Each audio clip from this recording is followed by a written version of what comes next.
Good morning, Monsignor Daniel McHugh. Reflection for the third week of Easter, grounded in hope.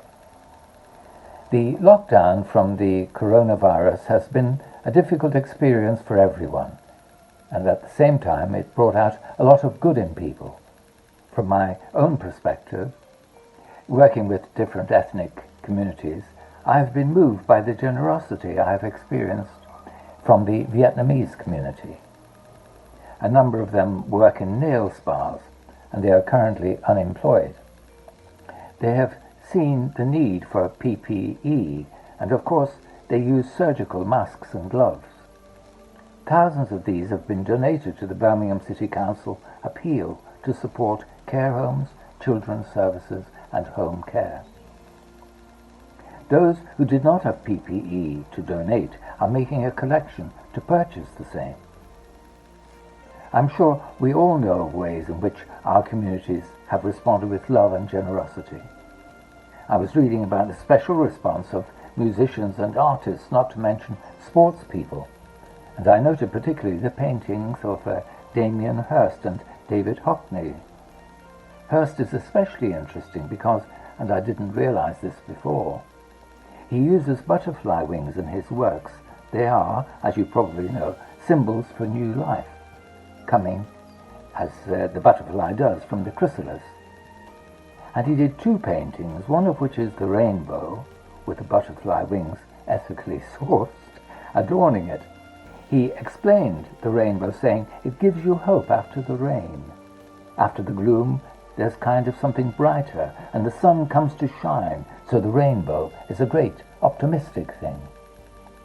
We're taken back to the spiritual meaning of the rainbow in the book of Genesis, chapter 9, where God placed the rainbow in the sky as a sign of the covenant with Noah. The covenant before the Exodus, where God promises to be faithful to us. It is a symbol of Christian hope in life after death and destruction, rather than what it has been seen by the lay and lesbian movement more recently as a symbol of diversity. Hope is all around us at the moment. Children are seen with paintings of the rainbow, and the wonderful Captain Bob, walking for his 100 years, said, at the end of the day, the sun will shine again, and clouds will go away.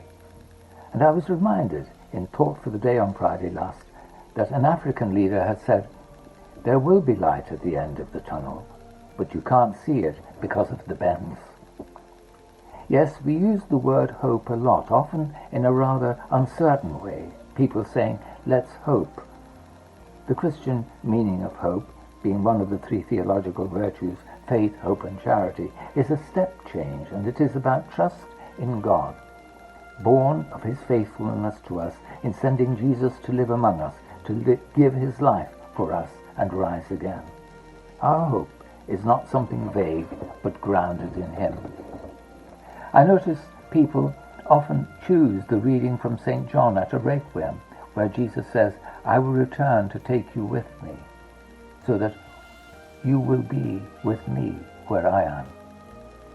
That is our hope, not something vague or sentimental or simple optimism, but based on Jesus risen from the dead.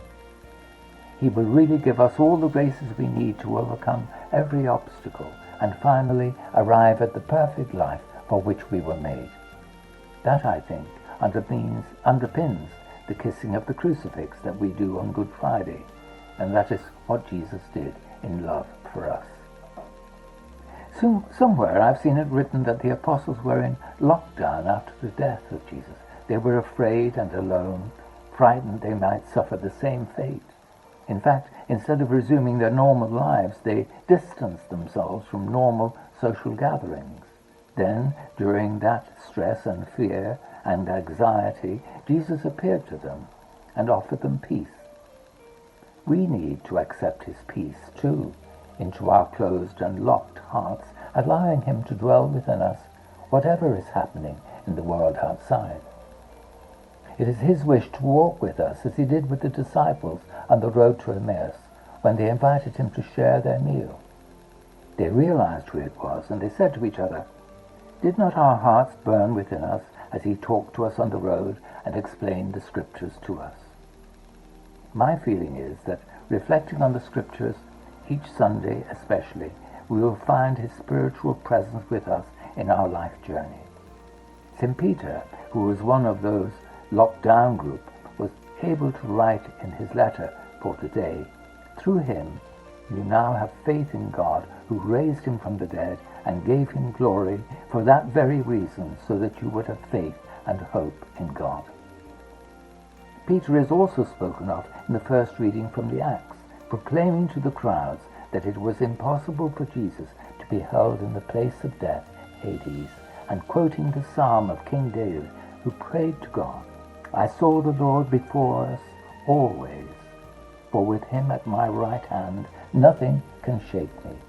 You have made known the way of life to me. You will fill me with gladness through your presence."